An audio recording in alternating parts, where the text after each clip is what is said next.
What's up mga Colt? Once again, ito po ang inyong lingkod, Papa Tricks TV. Lagi nagsasabing bato-bato sa langit ang tamaan. Huwag magagalit, nagre-real talk lang po ang inyong lingkod. Walang pikunan. Hashtag Real Talk.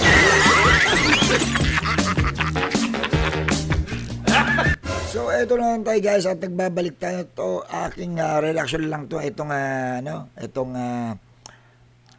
mainit na naman na mga banat ng Vice Presidente sa administrasyon ng ating mahal na Pangulo, no?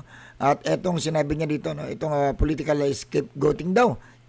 Wala siyang ginagawa, walang proyekto ang kanyang gobyerno. Wala na pong proyekto. Diyos mio, anong nangyari ho sa Vice Presidente. And hindi naman hubulag, no?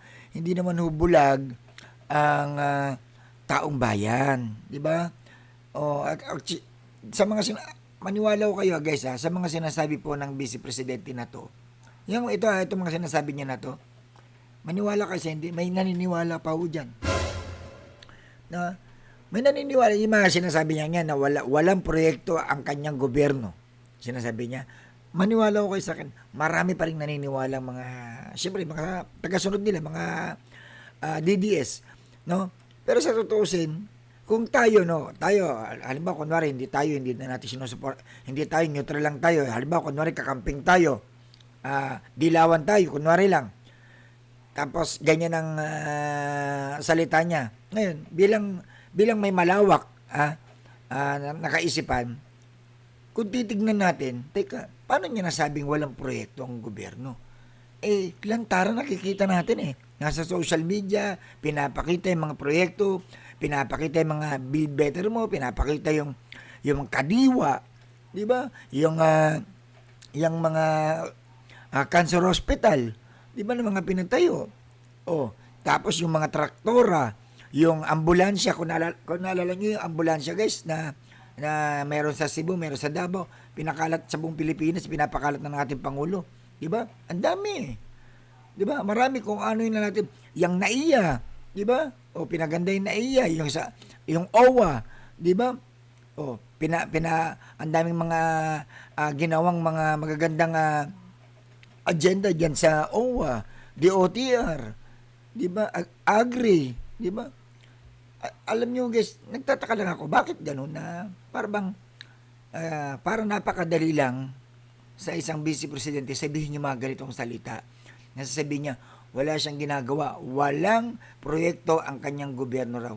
Sabi niya po yan, ha? So, tignan natin yung mga tatlong video na reaction na natin guys na mga interview niya. So, pakinggan natin itong mga pahayag ng Vice Presidente, no?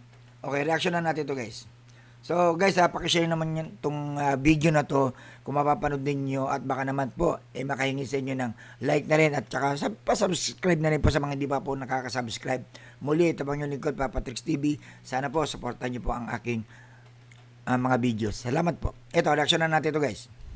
Iginiit ni Vice President Sara Duterte na hindi dapat maging mapili sa pag-iimbestiga ng korupsyon. Huwag anya puro Duterte at silipin din ang mga naunang administrasyon. Nakatutok si Patay tayo dyan. Ito anong ko nagagad? Dibang ko nagagad to guys. Idibang ko nagagad to.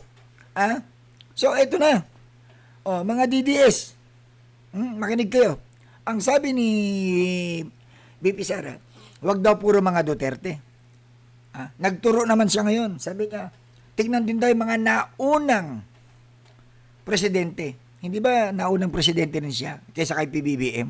So tama naman ang ginagawa Tama naman. Ang investigasyon, ang mga diskaya, ang mga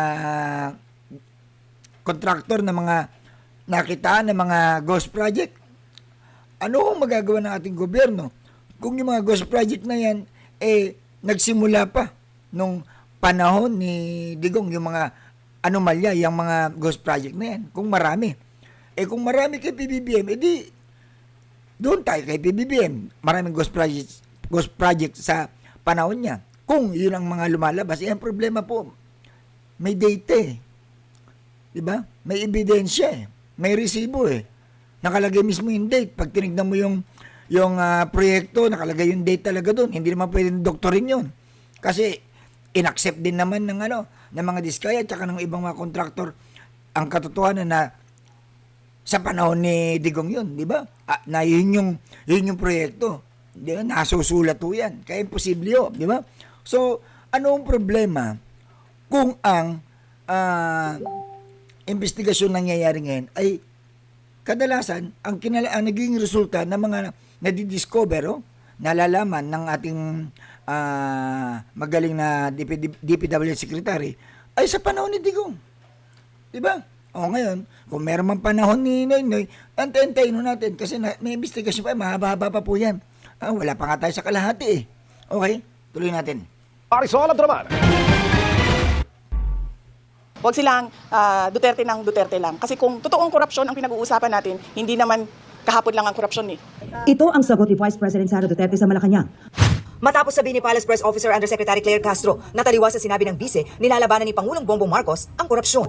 Hindi na nga raw ito nagawa ng dating administrasyon. Dinipensahan raw nila ang mga umunoy umabuso sa kaba ng bayan, kaya nilinis daw ngayon ang maikinalat noon. Tinawag ng bise na political scapegoating ang ginagawa ng Malacanang. Ang ginagawa nila ay inaatake nila yung kalaban nila or perceived na kalaban nila sa politika para doon nakatuon yung atensyon ng mga tao. Hindi lang dapat sa administrasyon ni Pangulong Duterte, kung meron pa sa administrasyon ni Pangulong Aquino, ni Pangulong Arroyo, lahat. Kasama na. Ito guys, sorry inaatake daw. Ang tanong lang di ba, sino ho ba ang naunang umatake sa administrasyon ng ating mahal na Pangulo? Di po ba? Ang pamilya nila. Di ba? Nagsimula yan nung panahon ni Digong nung nandito pa, di ba? Magmula nung sinasabi niyang weak leader, may adik tayong presidente. Sumunod naman, etong si BP Sara, ang isyo kay Martin Romualdez. Galit na galit siya kay Martin Romualdez hanggat sa nabunto na yung galit niya kay PBBM. Di ba? Hanggat sa kaliwat ka ng prayer rally, naalala niyo yun? So, may video di ba? May mga patunay. Kaya bakit ganitong ginagawa ng mga to? Gusto nilang iligaw yung katotohanan. Ang katotohanan na pag inalam mo, teka, sino ba yung nanggugulo? Sino ba yung ayaw tumigil? Sino ba yung gusto laging may mga batuan na maangang na salita? Sino ba yung laging nag-aakusa? Hindi ba? Kailan nyo ba nakita nag-aakusa si PBBM sa mga Duterte? Kailan nyo ba nakitang minura o nanlait o ginugulo ni PBBM ang mga Duterte? Diba? So, kung titignan nyo yung proof, wala Diba? Tahimik nga Busy nga ang presidente natin sa, diba? Samantalang sila, konting kibot. Diba? Kulang na lang. Pati pag-utot, napapansin nila. Diba? Pansinin ninyo, Pulong, Baste, BP Sara, di ba? Ang vice presidente. Lahat na lang pinapansin nila. Di ba? So with due respect, Madam BP, lahat na lang kasi napapansin ninyo. Di ba? Alam naman natin, kalat na kalat sa social media yan. Lahat ng nasa administrasyon ni PBBM, napapansin ninyo. Pati mga appointee niya, pati mga sekretary niya, napapansin niyo, kinukundina ninyo. Doon pa lang, andun ang ebidensya na kayo yung gumagawa ng mga gulo, di ba? Kailan ba nag-create ng gulo si PBBM na siya nagpasimula, siya ba yung nanlait? Siya ba yung nagbanta sa buhay ninyo? Di ba? Si PBBM ba yung dahilan kung bakit marami kayong kaso? Marami kayong kinakaharap na reklamo? Di ba? Hindi naman. So, lahat po ay galing sa inyo. Yung mga kapalpakan, yung mga maling ginagawa ninyo na hindi nyo sinasagot, hinaharap yung mga ibinabato sa inyo, tapos palalabasin nyo, pinopolitika lang kayo. So, yun lang pang question ko. Bakit ganun na ganun na lang nila sabihin itong mga to, pero hindi nyo ba alam yung epekto nito, mga ka-alright? Yung epekto nito nung sinasabi niya na mga ganitong salita, may naniniwala ho dyan Real talk kasi pag may nababasa ko sa mga comment section, may naniniwala. Sanabi, go BP, laban lang. Pero hindi nila ina-analyze. Teka, yung sinasabi niya, in reality, hindi nangyayari yun Walang ganong senaryo. Katulad yung sinasabi niya, walang ginagawa ang mahal na Pangulo. Walang proyekto. bobo na lang ang kakagat sa ganong salita. Di po ba? O, tuloy natin tuloy to. Na rin yung iskandalo sa korupsyon sa administrasyon ni Pangulong Marcos. So wag silang selective. At para suportahan ang nauna niyang sinabi na nais umano Huwag silang selective, sandali. O, ito, correction lang natin ha, i-clear lang ho natin. Huwag daw selective. Nung lumabas ba yung investigasyon sa lahat ng departamento na kung saan inimbestigahan itong mga DPWH sa lahat ng mga branch area nito ng mga DPWH, kasalanan ba ng gobyerno na naglalabasan ang mga ebidensya, yung mga involvement ng mga tao ng mga panahon nila? Di ba? Kasalanan ba ng mahal na Pangulo kung yung mga tao may mga itinuturo ng mga politiko? Hindi man sila yung ibang mga kasamahan nila. Di ba? So, umiikot yung takbo ng mga ganitong korupsyon base sa mga nakakalat na investigasyon. Di ba? Lumalawig na lumalawig. Kumbaga, lahat ng mga areas, paliko man yan, diretso man yan, pataas man yan, pababa man yan, basta pag pinasok na yan, inumpisa na yung investigasyon, kahit kasulok-sulukan pa yan, kahit patagilid pa yan, kung yun yung madatnan at yun ang kinalabasan ng investigasyon, yung itong mga tao na malalapit sa kanila at unang-una, panahon ng pamumuno ng kanyang ama. Di ba? Hindi naman po ito na, hindi, Duterte lang ang pansinin natin, mga Duterte lang ang silipin natin, hindi naman po Mismo nga sa naglalabas sa mga investigasyon, kila JP Mendoza, kila Bryce Hernandez, sa mga Diskaya, di ba? Mayroon ba kayong narinig, nabalitaan na may mga sinasabi na, si PBBM po yan. May binibigay pero si PBBM magnanakaw niya. Walang ganun Di ba? Puro yung mga nasa baba. Umiikot lang sa baba So, may mga pag-ikot na mga paratang. Actually, karamihan nga paratang. Sabi nga ng ICI, karamihan pa lang po puro linking. Diba? Puro nililing sa ganito, nililing sa ganyan. Pero yung sasabihin mong makakalap sila ng malalakas na ebidensya, wala pa raw po Kumbaga, hindi naman as in wala, pero halos wala pa. Diba? Meron ilan, katulad yan, kila Saldi ko hanggang ngayon, di pa tapos kasi may linking na sa kanya, pero meron ebidensya nga about sa mga proyekto at about kila Chis Cordero. Meron pa, may mga ebidensya, pero yun ay pinag-aaralan pa. Kaya mostly, lahat po ng mga iba pang binanggit ng mga Diskaya na 17, linking pa lang po yun Wala pa pong karampatang ebidensya na nakalatag Di ba? Kaya magtataka kayo, ito sinasabi niya na bakit hindi daw silipin? Bakit daw silipin yung mga dating bakit selective daw? Hindi nagiging selective. Ako po, personally, kung titignan natin, alamin nyo ninyo, wala ako nakikitang sinasabing tawag dito, selective. Kasi kung selective yan, edi inuna na yung Davao. Di ba, ano bang pinakamalaking naging pondo dyan? 51 billion sa loob ng 3 taon, ubos. Asan yung 51 billion? Bakit baha pa rin ang Davao? Diba? Nasagot na ba ni Pulong yan? Yung 51 billion? Hindi pa. Diba? Nagtinatanong ng taong bayan, bakit baha pa rin daw ang Davao? Ba't may mga parte ng Davao binabaha? Bakit hindi nyo tanungin? Yung idol ninyo, yung sinusuportahan ninyo dyan na ang lalaki ng pondong nakuha ng mga yan. Diba?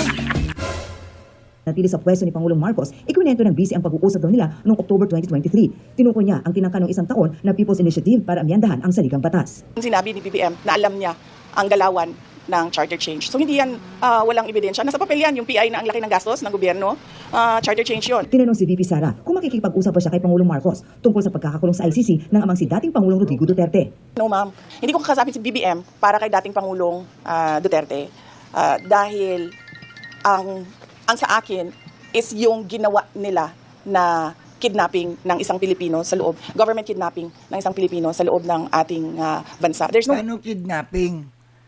Paano, ganito lang yan. Nililigaw nyo na naman ang taong bayan. Paano mo sinasabing kidnapping? Kung kidnapping yan, ay bakit pa may mga abogado doon at willing silang sumagot doon sa mga kaso ni Digong? May kaso eh. Di ba? Paano naging kidnapping? Inamin mismo ng ICC may warrant eh. Bakit hindi nyo questionin? Di ba ganito lang yan, kasimple yan.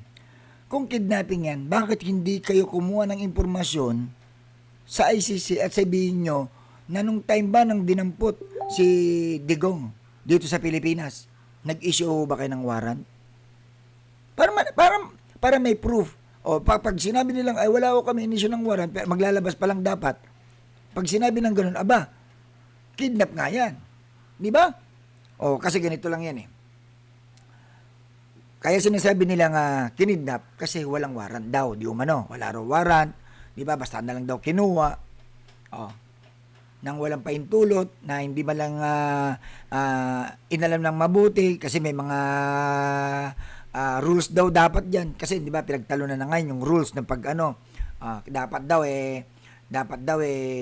kumbaga dahil hindi naman na raw tayo parte ng ICI, di ba dapat pag dadalhin daw sa ibang kukunin ng Interpol o ng ICI ang si Digong ay dapat idaan muna raw sa korte, di ba?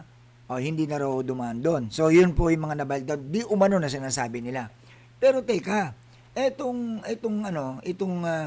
sinasabi ng Vice Presidente na kidnap, dapat ang makakapagpatunay po nito na talagang para sa kanila ay kidnap, kumuha sila ng investigasyon sa kasagutan na manggagaling sa ICI at aaminin ng ICI at sasabihin ng ICI na yung warrant kasi hindi namin naipadala eh. Kung meron gano'n sila impormasyon, then, di ba, pwede. Di ba, kaso, hindi naman maglalakas ng loob. Makikipag-cooperate ang Interpol kung may walang warrant. May warrant eh. Di ba? Para bang ang ginagawa na lang ho nila ngayon ay paulit-ulit nila sinasabi na walang warrant. Kaya kaya nare-reject si Digong eh. Bakit? Kasi lumalabas pa sinungaling ang ICI. 'Di ba? Napansin niyo ng mga nakaraan, 'di ba? Dahil sa request niya na na interim release hindi ho napagbigyan. Ano naging reason? Alam niyo ba kung ano naging dahilan kung bakit na-reject? Unang-una 'yon, kadaldalan nila, ang iingay nila. So nag-visit ang ICI kasi nakita nila ang dadaldal nila, ang dami nilang reklamo, tapos lumalabas pa na nakikipagtulungan ang Pilipinas sa ICI para bang merong kampihan, di ba? Parang gumaganon. O syempre, may inis talaga ang ICI niyan. Bakit puro ganito itong pamilya to? Puro paratang, puro di ba? Parang ang tatapang, kala mo, sila ang may-ari ng buong mundo. Di ba? Going back sa ganun, ma'am. Hininga namin ng reaksyon ang Malacanang sa mga sinabi ni Vice President Duterte. Matapos makiisa sa fiesta kahapon dito sa Zamboanga City, pinangunahan naman ngayong araw ni Vice President Sara Duterte ang ilang mga programa sa OVP. Kabilang narito ang pagbabago, a million tree planting project at ang pagbisita at pamamahagi ng mga bag sa mga mag-aaral sa Pasunangka Elementary School. Mula rito sa Zamboanga City, para Okay. Ito, honest lang po, no? Madam BP, yung ginagawa mo, pamimigay ng mga libro, may mga notebook ba yun? O mga, mga bags pala, mga bags. Tapos yung mga family planting, pagtatanim, di ba? Ako po, agree ako sa ginagawa nyo yan. Okay? Bakit? Maganda yan. At sana yan na lang po, ituloy-tuloy na lang po ninyo. Manahimik na lang ho kayo. Tigilan nyo na ang Pangulo. Hayaan nyo na magtrabaho na lang ho kayo. Gawin, do it your own, paano kayo tatangkilikin ng tao, paano nyo makukuha yung tiwala ng sambayan ng Pilipino dahil tatakbo kayo 2028 Diyan na lang magtrabaho na lang kayo. Iparamdam nyo na lang sa tao yan. Kaso ang problema mas marami, kumbaga, konting galaw, once na picture na nakita na ng pagtulong, di umano, then mas marami yung reklamo sa social media, mas maraming banat sa gobyerno. Pagkatapos na naman yan, ano susunod? Ayun, back to dahig na naman yan. Pag back sa dahig na naman yan, ayan na naman tayo. Diba? Preskon na naman. Diba? Kaya nga sinasabi ko nga ho, mas maganda, mainamin ganyan, ano na lang siya. Diba? May paggawa na siya ngayon. Alam nyo ba, napansin nyo? Siguro may nag-a-advise na dyan. Siguro yung kanya mga OBP secretary niya ngayon, siguro na-advisean na ho siya. Alam nyo kung bakit? Kinakain ka na ng buhay ni PBBM. Bakit? Ayun sunod-sunod ang mga ginagawang proyekto ni PBBM. Tumataas ang rating ng ating mahal na Pangulo. Siguro na-alarma sila, anong gagawin natin? Magtrabaho ka kasi. Galaw-galaw ka kasi. Puro ka preskon eh. Puro ka dahig eh. Alis dito, alis doon, punta dito, punta doon eh. Tapos magtatanong ka, anong nangyayari? Ba't ang taas ng rating ni BBM? Siyempre, hindi naman bulag ang taong bayan. Nakikita may ginagawa, nakikita may tinutulungan, may nakikita na nag-e-effort ang Pangulo. Siyempre, talaga tataas ang rating niyan. Partida. Sinisiraan pa sa lagay na yan. Kaliwat kanan pa yung paninira sa kanya. Pero, tumataas pa rin yung rating. Ibig sabihin, marami pa rin naniniwala na kahit sa kabila ng mga paninira, pagsasabing bangag, adik, at saka siya raw di umano may kasalanan ng flood control na to. Pero kita nyo, gumaganda ang rating, maraming sumusuporta, at take note. Kaya na balang umusga. Ano nakikita nyo ngayon? Sa Dilawan, tsaka Pinglawan. Ano nakikita nyo ngayon? Bilang kayo dyan, mga Dilawan at tsaka mga Pinglawan, ano nakikita nyo ngayon? Nakikita nyo ba ngayon, nagalit ito mga Dilawan tsaka Pinglawan sa ating mahal na Pangulo? Hindi. Di ba nakasuporta rin sila eh? Di ba? Wala silang reklamo eh. Di ba totoo naman? Meron ba kayo narinig at napanood na kilalang mga Pinglawan? Di ba? Mismo mga na galit sila sa Pangulo. Kung galit na galit sila sa Pangulo ang isang Pinglawan at tsaka Dilawan, kung sila galit na galit sa Pangulo at konektado rin sa Vice Presidente, ganun din, ibig sabihin may katotohanan yung pinaglalaban ng tatlong grupo na yan. Pero wala eh. Tignan nyo. Ang Vice Presidente lang ang malaki ang galit, malaki ang problema sa ating mahal na Pangulo. Pero ang Pinglawan, Dilawan, speechless sila kasi wala silang makita naman talaga na na pwede nilang kundinahin kay PBBM. Isa lang naman po ang nakikita kong mapadilawan tsaka Pinglawan. Totoo lang to, real talk lang Isa lang nakikita ko na talagang main concern lang ho nila. Yun ho yung grabing corruption sa Pilipinas. Di ba? Na kailangan ma-actionan na kasi alam niyo naman may mga dilawan din sila Kiko Aquino, di ba? Ang nirereklamo niya yun nga raw mabagal daw. Di ba? Mabagal daw yung investigasyon, dapat may makulong na, di ba? Yun lang naman ang nireklamo nila. Pero the rest is sabihin nilang katulad ng sinasabi nila BP Sara, adik, walang proyekto, walang ginagawa. Wala namang ganun eh. May napanood ba kayo? Wala, di ba? Meron ba kayo nakita? Na Dilawan, sinabi nila, walang ginagawa, wala namang proyekto na ipatayo yun si PBBM eh. Wala naman natutulungan yan eh. Walang ganun. Di ba? Pero pag pumunta ka sa mga Duterte, sila marami sinasabing ganun. Bakit sila lang ang nakakita ng mga ganun? Bakit itong Dilawan at Pinglawan? Wala naman sila nakikitang ganun. So, isa lang ibig sabihin.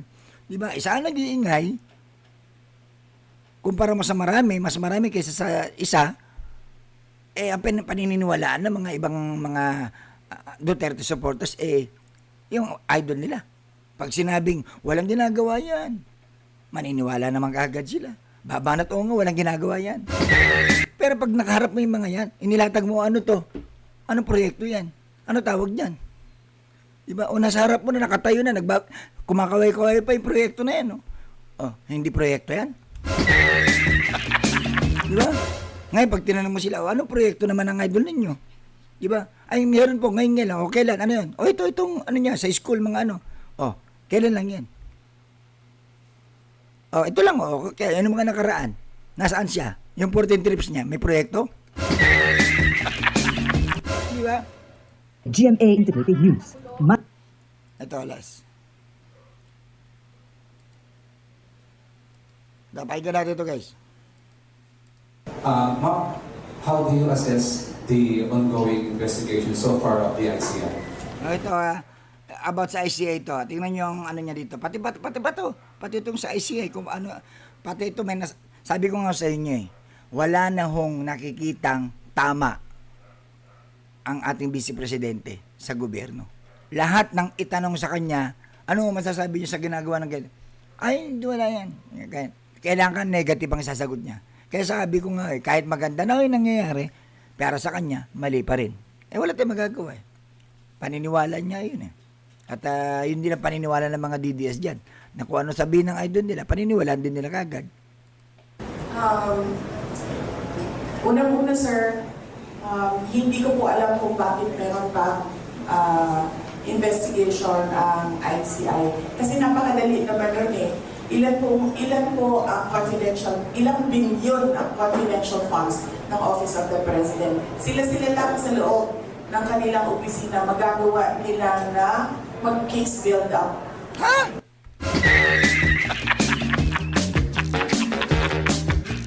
Madali lang daw yun. Kasi bilyon-bilyon naman daw yung mga ng budget ng Madali daw mag-case build up. Bakit hindi mo, kung isa mga nalalaman mong yan, Madam BP, bakit hindi mo gamitin yan? Na mag-file ka ng reklamo sa Kamara. Total, marami ka namang kaibigan dyan. Marami ka namang kaibigan sa sa Senado. Di ba? Bakit hindi mo gamitin yung mga nalalaman mong yan? Katulad nung nakaraan, sinasabi niyo may mga illegal gambling pa. Di umano. Di ba? Bakit hindi nyo magamit yan? Tanong ko lang. Kasi para bang, alam na alam nyo yung nangyayari, pero bakit ngayon lang kayo nagsasalita? Diba? Parang ganito Parang kung magsalita kasi ang Vice Presidente, parang alam na alam nyo yung pasikot-sikot sa loob.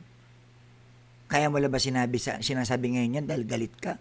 Pero pag hindi kayo magkaaway ni PBBM at okay kayo ni PBBM, hindi lalabas yung mga ganyan? Ganun ba yung ibig nyo sabihin? May common sense. Kasi yung way ng explanation niya, yung way ng mga interviews niya pag nagsalita siya, dati niya nang alam. So kung dati mong alam yan, pero nung kayo para magkaibigan ni PBBM, okay pa kayo, walang ganyan, di ba? Natural, walang ganyan. So dahil wala na kayong ng mahal na Pangulo, so marami ka na nakikita na katiwalian niya. Marami ka na nakikitang mali sa ginagawa niya. Pero nung okay pa kayo? Wala? Speechless ka? Yun lang nga pagtaka. Katulad nito. Gamit ang resources ng Office of the President. At i-file nila yun, diretso, sa ombudsman o kung saan man na korte. Pero bakit kailangan pa niyang magbukas ng ICI ng komisyon? Bakit kailangan pa niya magbukas ng komisyon? Paniwala ko, at sa basa ko, sa tingin ko, sa ginagawa niya, gusto niya magbukas ng ICI, tapos, syempre, dahil hindi naman natin alam ang usap-usapan doon sa ICI, in fact, meron na nga umalis doon sa ICI dahil ang pakiramdam niya ay kinokontrol. Si Magalong. Si Magalong, pakiramdam niya kinokontrol. Sabi niya yun.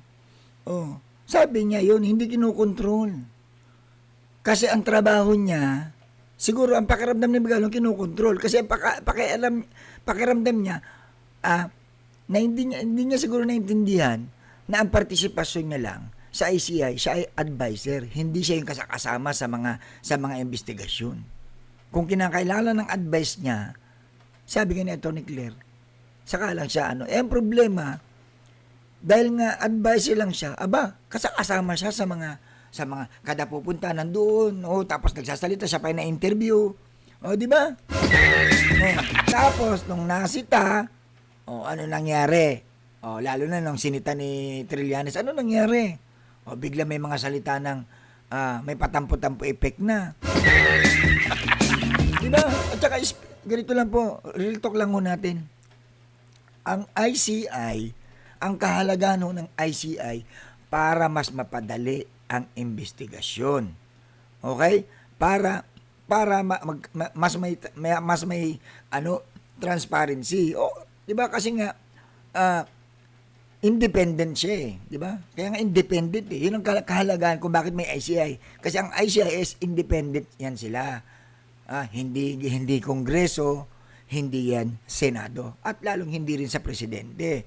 'Di ba? Sila ay niluklok diyan para gawin nila yung trabaho nila bilang miyembro ng Independent Commission. So, yung gagawin nila ay pawang mga nasa batas mismo, 'di ba? At yung mga inappoint diyan ay hindi basta-bastang mga tao. Sila yung mga may mga records, background records na talagang napakaganda ng kanilang mga statistics tulad ng mga ni Season, 'di ba?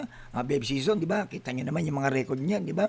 O lalo na yung mga judge diyan, 'di ba? So hindi basta-basta, 'di ba? Siyempre, common sense ng Madam BP. Ilagay mo diyan maglagay ka diyan ng Kongreso sa independent. Sa tingin niyo ba magiging maganda? O ilagay niyo si Magalong diyan. Sa tingin niyo ba si Magalong, kung siya ay naging parte mismo ng ICI at siya mismo nag-interpolate sa mga tao diyan, sa tingin mo ba sa mata ng tao patas? Hindi. Kasi marami nakakaalam na si Magalong ay Duterte, 'di ba? So tama lang na ang nandyan, ang talagang pwede lang gumalaw diyan ay sino? Yung independent mismo na walang kinakampihan, walang hindi kilala o hindi kilala na sila ay dati mga kaibigan ng mga ganito, di ba?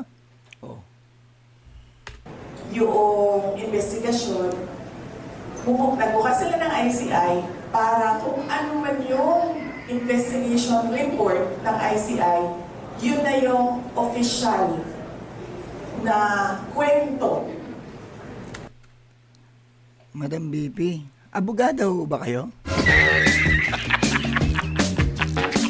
Abogado kayo, ma'am? Kasi kahit anong gawin ng ICI dyan, tandaan natin may Korte Suprema.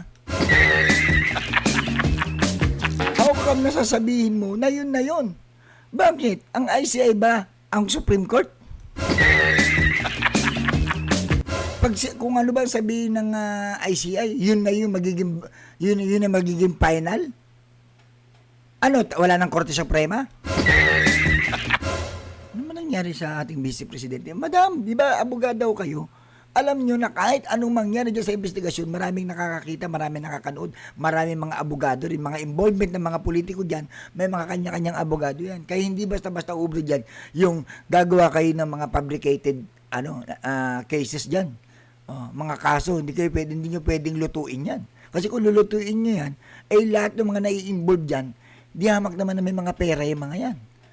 Kayang-kaya rin nila magbayad ng abogado para busisiin mabuti yung mga kinu-question sa kanila. Di ba? Kaya hindi ganun kadali. Hindi ganun kadali para sabihin mo na baka mamanipula. Ay malabong mangyari yun. Di ba? Kasi unang-una, kahit ano pang pagmamanipula diyan, tandaan natin, meron pa rin Korte Suprema. Sa Korte Suprema ba lamang ba ang administrasyon? Hindi. Lamang pa rin kayo, Madam BP. Bakit? Dosing judge. Yung dosing judge doon, appointed ng tatay mo.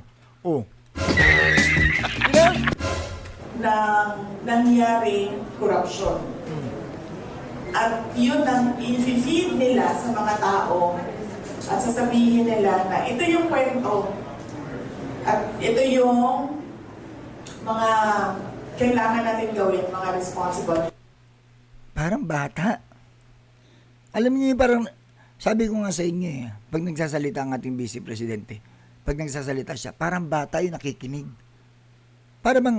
Para ka nanguuto ng bata. Ito ang alam mo na, ang gagawin ninyo.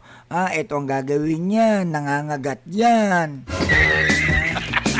Matulog kayo ng maaga dahil pag hindi kayo natulog ng maaga, lalaki ang mata ninyo.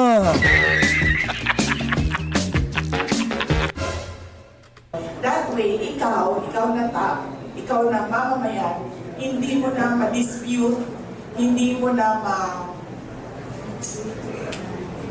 makontra. Wala, kakaisip no, naglo-loading. Naglo-loading po. Ayaw, di ma. Mr. Robin Padilla, ano tawag dyan? Ang tawag dyan, demokrasya. Ayaw, di ma. Bukas ng ICI. Tapos, syempre, dahil hindi naman natin alam ang usap-usapan doon sa ICI. In fact, meron na nga umalis doon sa ICI dahil ang pakiramdam niya ay kinokontrol yung investigasyon. Nagbukas sila ng ICI para kung ano man yung investigation report ng ICI, yun na yung official na kwento na Madam BP, kahit ano pa sabi mong, ano pa mag-iusapan doon, kahit ano pa palabasin nila, meron pa rin Korte Suprema. Walang kakayahan ang ICI na para sa kanila, yun na yung final at makukulong na yung mga sumalang na sa investigasyon nila. Tandaan natin, meron pang Korte Suprema. Okay? May Korte Suprema. Ang ICI ay isa lamang na nagpapatibay ng mga investigasyon ng mga ebidensya. Sila lang yung mga gumagawa ng pinapatibay lang nila lahat ng mga proceedings diyan para pagdating dito sa Korte Suprema madali na lang, kaya nga sabi ko nga dito para mapabilis ang investigasyon. 'Di ba? 'Yun ang ginagawa ng ating pangulo. 'Yun ang partisipasyon ng ICI. Kaya huwag mong sabihin na yan na yun, hindi, yan na yun, yan na yung pakinggan natin. Hindi. Meron pa rin may Korte Suprema eh. Hindi naman ganun na papalabasin ng ganito. Actually, alam nyo kaya ganyan ho siya mag-isip, kasi ganyan ho sila magsalita. Na kung ano sabihin nila, nasanay sila na kinakagat ng mga DDS yan. Paniwalang-paniwala sila. Kaya nga pag sinabi niyang walang ginagawa ang presidente, naniniwala itong mga DDS. Pero pag tinanong mo yung DDS, nakaharap mo, pag yung DDS na nagsasalita, wala namang ginagawa yun eh. Sige nga, pakita mo na ebidensya yan. Ng mga resibo. Wala na yan. Matatamemi na lang. Ngayon, pag medyo makapal-kapal pa ang muka, papalag pa yan. Peke naman yan eh. Hindi naman totoo yan eh. Kay Digong yan eh. Ganyan ang mga utak nila. Kasi nga, kinain na ng sistema ng pagiging panatiko. Diba? ang nangyaring corruption. At yun ang i-feed nila sa mga tao at sasabihin nila na ito yung kwento at ito yung mga kailangan natin gawin, mga responsible. That way, ikaw na mamamayan, hindi mo na ma-dispute, hindi mo na Paano? Isipin nyo ano nangyari sa kanya? Ikaw na mama, hindi mo na ma-dispute. Paano hindi Madam, ICI lang yan. Kahit ano pang sabihin nila, the final answer pa rin. The final investigation, final decision pa rin nito ay sa Korte Suprema. Kahit sabihin na eto malaki, may maraming kasalanan to, maraming kahit ano pang gawin na yan, titignan tignan pa rin ng korte yan kung malakas ba talaga ebidensya at kung totoo ba talaga yan, yung mga alegasyon na yan, yung mga nababanggit na yan. Ngayon kung putyo-putyo lahat ang mga sinabi niyan, mapapahiya ang ICI dyan. Bakit? Pagdating sa Korte Suprema, i-dismiss lang yan.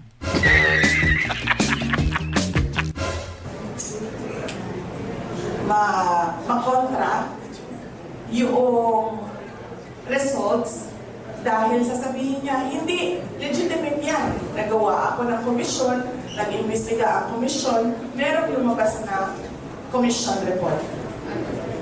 So paniwala ko, nililegitimize nila yung kwento na gusto nilang lumabas. Ganito lang yan, Madam BP. Inuuna mo na, nilalaro mo na. Ganito lang naman yan. Kahit ano pang gawin nila, kung ito'y patungkol lang din naman sa mga kasong kinakarap po ninyo, kung ito ay fabricated, tandaan nyo po, Madam BP, lalabas at lalabas ang katotohanan.